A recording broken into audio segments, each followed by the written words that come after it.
Funding for Off 90 is provided in part by the Minnesota Arts and Cultural Heritage Fund and the citizens of Minnesota. Coming up on Off 90. Ever wonder where superheroes get their capes? Look no further than Albert Lee's own Stacia Lang, known for her amazing costume designs worn by everyone from Superman to Prince. Young dancers pirouette their way through a ballet boot camp with the Children's Dance Theater of Southern Minnesota. Author and history enthusiast Michael Eckers shares his passion for the past. And hang on tight as we take you for a spin around the Midway at the Olmsted County Fair.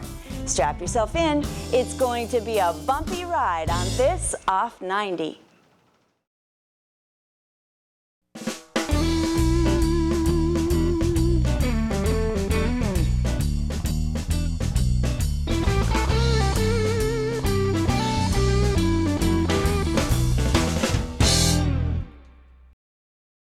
Hi, I'm Barbara Keith. Thanks for joining me on this episode of Off 90.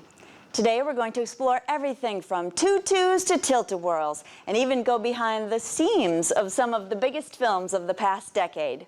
First on today's program, it's a long road from Albert Lee to Hollywood, but that's the path costume designer Stacia Lang has traveled. She's designed for some of the biggest names in the biz, from Dolly Parton to Prince. And chances are, if you've seen a movie in the last 10 years, you've seen her work on the big screen. Watch for a few characters you're sure to recognize. 4, 3, 2, 1. Stylists are really different than costume designers, and some people wouldn't even know that there was a difference. Stylists usually take existing clothing or costumes and they'll bring it to the star and just put up a whole rack, but a costume designer will start from the ground up. My name is Stacia Lang and I'm a costume designer and builder. I was born and raised in Albert Lee, and now I live in Los Angeles, California. Specialty costumers work with materials that are different, of course, from regular dressmaking and do different things. So above and beyond our normal dressmaking skills, we may need to work in leather, work with crystals, beadwork, feather work, any type of craft that a normal dressmaker might say, oh, that's, I really don't do that. I've done superhero movies, and I've done quite a few of them. Superman Returns, X-Men 2, Spider-Man 2. Also, I work on creature movies, Hellboy 2, a lot of the Star Trek movies. So a lot of specialty costumes, which might include spacesuits, special creature suits, strange and unusual suits that may be uncomfortable. One thing that's paramount is the actor, of course, that we need to accommodate the actor's needs and make the actor comfortable. I feel like it is an art because turning a piece of cloth into a three-dimensional thing, something that a person can put on and enjoy and be comfortable in, how can that not be an art? It is a craft, but I see it as an art as well. I grew up in Albert Lee, Minnesota, and I graduated from high school there, and then I left right away after graduation to go to New York. I was accepted at the Fashion Institute of Technology there. I got fashion jobs right out of college, but I really wanted to get more into the costume. And so I started working in costume houses in New York City and worked on Broadway shows. Then I decided to move back to Minnesota. So I happened to be at this woman's house and I said, oh, I'm gonna move back to Minneapolis and I just wonder where will I work? And she said, oh, I have a friend who works with Prince.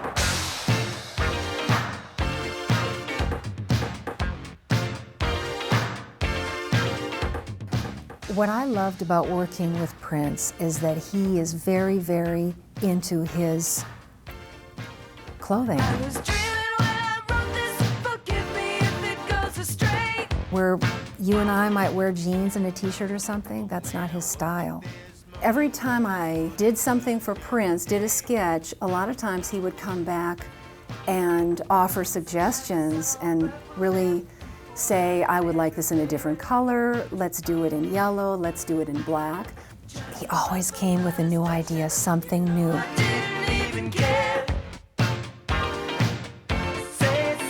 So I always had to be on my toes because he was on top of it, you know.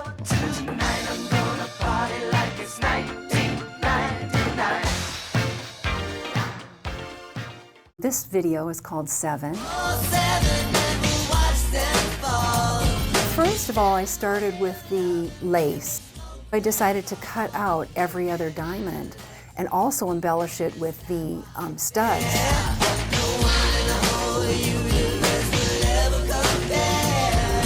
And he came up with this idea. He was so creative, and he said, I want a mask to wear. He took the lace and he wore that on his face as a mask.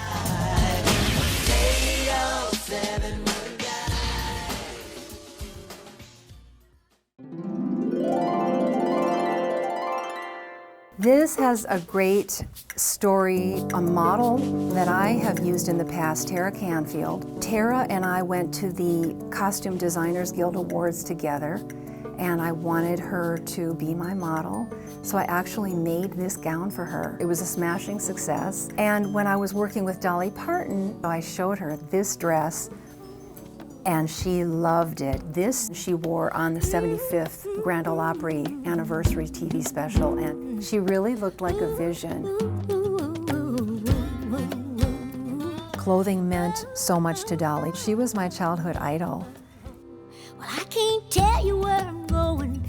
I'm not sure of where I'm And so right off the bat, I wanted to send her sketches.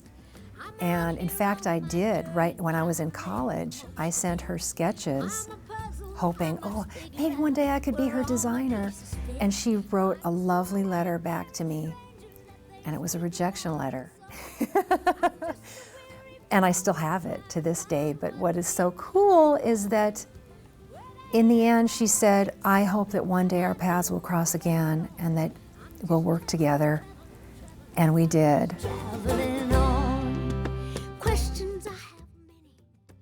Now this part of the gallery, this whole wall is my movie work.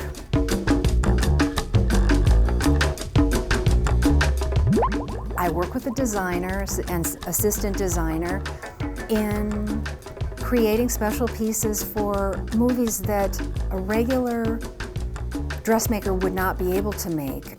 A movie that I worked on recently was Hellboy 2. I was asked to make the costumes and develop the costumes for two characters, Wink and Johann. And I had to look at the sketch and say, okay, here's the concept sketch. Now how am I going to make this come to life?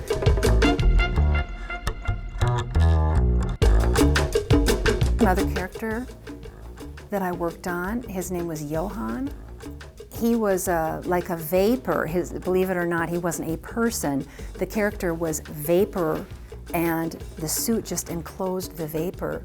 So the gloves, once they pressed these little mechanical bits on the fingertips, the vapor would come out and he could go do his thing. One of the most recent things that I've worked on is Star Trek. Good luck. And that was really, really fantastic. These are the spacesuits, and something that I'm particularly proud of, really. My department worked on the shoes, all of the parachute rigging. We actually rigged these guys for the flying and the fighting scenes, so they would be on cables. It was really interesting. Now over here, I tried to show some of my work for superheroes. Hello, Susan. On Fantastic Four, I did the collars, if you can believe. That was my job. I kept thinking, how can this just be about the collars? And of course, when these actors are shot in their close-ups, it's all about the collar. Seeing my work on the screen, because you forget all of the bad days and all of the headaches and the worries and the traumatic experiences that you had just being able to get this costume in under the wire. You forget about all of that, and if it's a good movie with a story, then you're just like, wow, I was a part of that to make that happen. And even if it's a bad movie as far as storyline, just to be able to say, hey, the costumes are the greatest thing about this movie.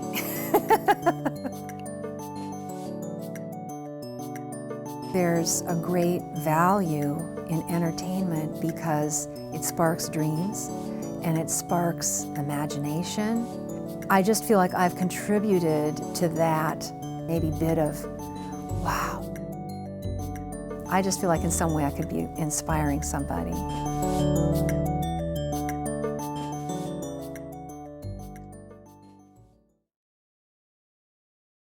Dancing takes dedication of body, mind, and soul. And one group of dancers in the Rochester area is getting a jump start on that commitment thanks to a 2-week-long summer ballet boot camp. So belly up to the bar to find out what it takes to master a fouette turn or perfect a plie.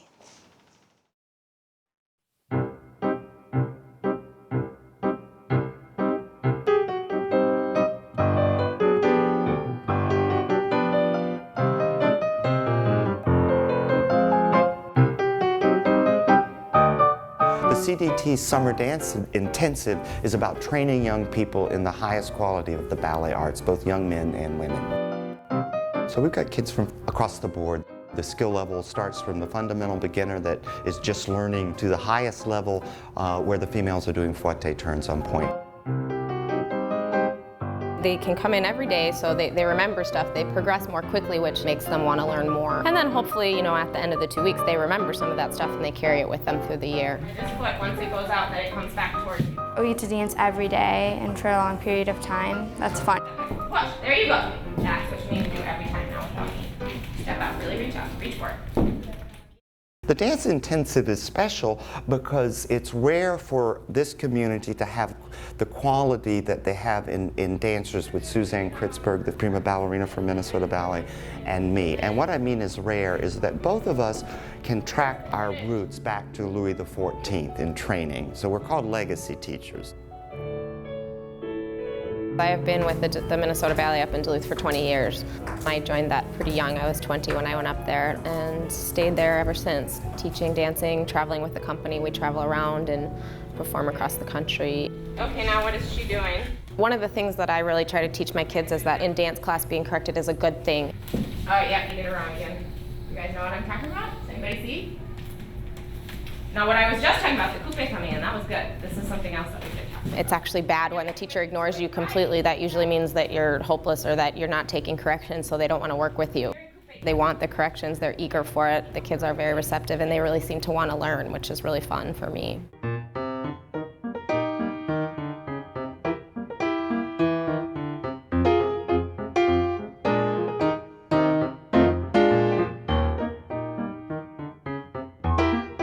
And it's also fun to do an intensive to get to see them every day. You really see them progress a lot quicker than you would normally, so that's really nice.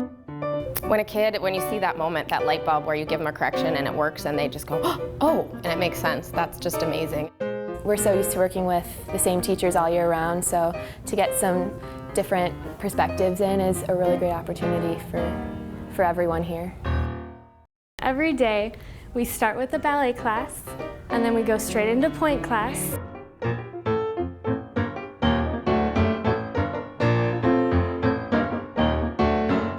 And then we have a break and we learn some variations.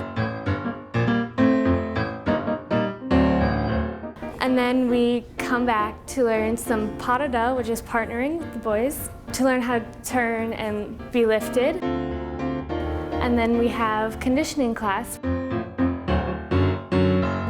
feel like I've gotten a lot stronger. I did a study with the Cleveland Clinic and the Cleveland Ballet that incorporated the Indians, the Cavaliers, the Browns. But they did tests to see how the ballet dancer stood up to the professional athlete. For our size, we're usually shorter, but our vertical jump was equal to an NBA player. Our balance was often better because we turn a lot, and our strength for our size was equal to football players. You cannot do ballet without discipline, and that discipline has to be there when you have 30 dancers doing the same thing. They have to look alike. If they don't, and someone is undertrained, the natural human eye will go to that undertrained dancer. Professional modern dancers will choose the ballet because it is the training for the strength of a dancer. It's something that tones the body and gives you the strength. Gives you, the stretch, the presentation, the line that everybody needs for any form of dance. If you really want to be good, you need to have ballet training first.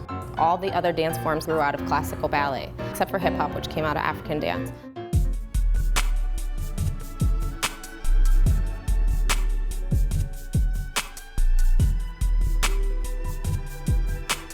I've been dancing for about 5 years. My mom made me because she wanted me to have better posture, but then I fell in love with it. It was a way of expressing myself, and I like the hard work you get to put into it. It's fun. I've actually only started dancing seriously in January, so about 8 months. I've been performing all my life. I'm actually interested in going into musical theater performance. The beauty of this program is because the young kids are integrated with the older kids in this show. They're inspired by the older kids, so that's the synergy of how this works. And that's really where my dream began, as a little girl watching the older dancers and saying, I want to be able to do that someday. And it's always very different to go from the studio to the stage. It's a totally different environment.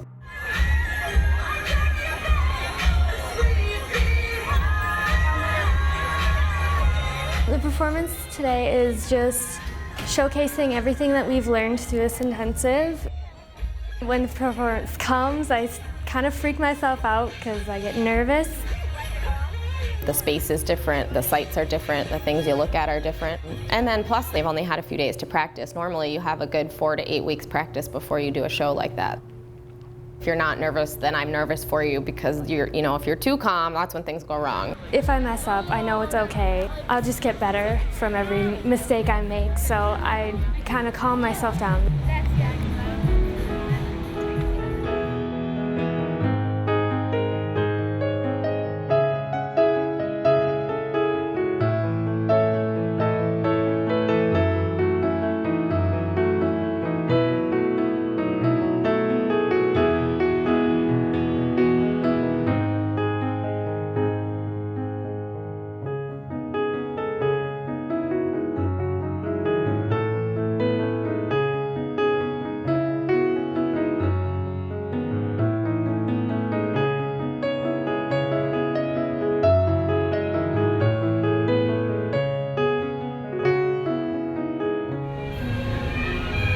My goal is just to transfer what I've been working on in the studio to the stage, to enjoy what I'm doing, and to inspire others that dance and don't dance to appreciate this art because sometimes it goes unnoticed.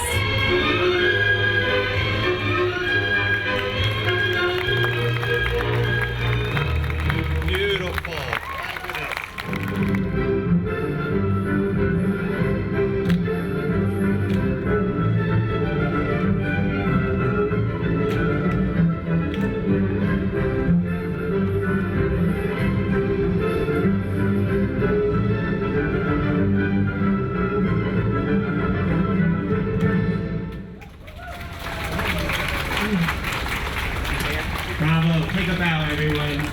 Very nice. I think it went really well. It was fun. It was a really great performance considering we hadn't blocked it or run through it on this stage. I think everyone did a really amazing job. I think the fun part was not dropping my pas de deux partner because today in rehearsal I let go over a little early. Everyone worked so hard these past 2 weeks, and it really shows from the first day to where we are now. The most rewarding thing for me is the response of kids When I have 8 or 10-year-olds run up and hug me and say goodbye because I've been part of their life, I've made a significant impact. And I think any educator owes it to the kids to make a significant impact. Ballet has helped a lot of students that I have taught in their lives later, whether they've become dancers or not. The poise and presentation that you get from it, you'll have young ladies that maybe stop dancing at 14 for whatever reason. I will see their mothers later and they'll look at me and they'll say, Alan, she has done so well in the professional arena because of her physical presentation. Ballet is one of those things that you can never be perfect at. Even for the best of the best, there's always something that you can work towards. There's other people that can inspire you. It's more refreshing and improving myself and really trying to get myself to get better and become more professional looking as I dance, and so maybe I can take that step and get further in my dance career. In order to really dance well, you have to dance like from your heart.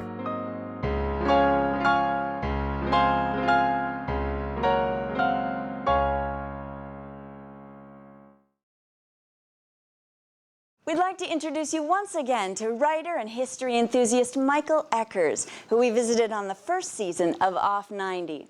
Eckers' mission in life is to ignite a passion for the past while inspiring the future. Enjoy this piece from our archives. I am a native Minnesotian, as those of us from the time period of the 1860s refer to ourselves. I'm a writer. I had family who was involved in the Civil War in Iowa, Wisconsin, and also in the Dakota conflict here in Minnesota. So I've kind of always grown up with the Civil War period. And I write historical fiction from different time periods. Part of why I write is to include the stories of my ancestors. My father was in World War II. My own father never shared his experiences until I came home from Navy boot camp. At which time he brought me in and he said, now you're part of, and he even used the word, the brotherhood. And now you're in the military, and you're going to be the keeper of the stories. For Northern Colors, that was my first novel. My newest book is called The Boys of Wasioja. It's about 68 men from Dodge County that enlisted and formed Company C of the 2nd Minnesota, fought through the war. Probably the largest part of my passion is to go into schools. I was the postmaster of Denison, Minnesota, and the husband of one of my customers taught at an elementary school. And I was talking to her one day, and she said that her husband, his class was studying the Civil War, and did I know anybody that could come in and maybe talk about the Civil War? I said, well, I can come in and talk about it. So I put together a real terrible Confederate infantry uniform and went in barefoot and dirty and stinky, and the kids absolutely loved it. And you can really get them with history if it becomes real to them.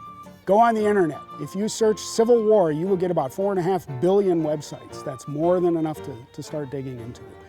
Go to a library. I can't picture a library in America without at least one book on the Civil War at every level of reading. So, and maybe mine's in there. You could read that.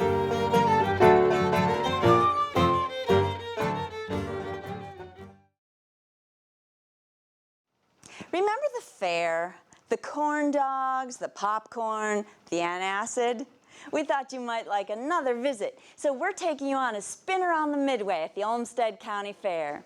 We give you full permission to feel like a kid again. Hang on tight, and we'll see you next time, back here on Off 90.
Funding for Off 90 is provided in part by the Minnesota Arts and Cultural Heritage Fund and the citizens of Minnesota.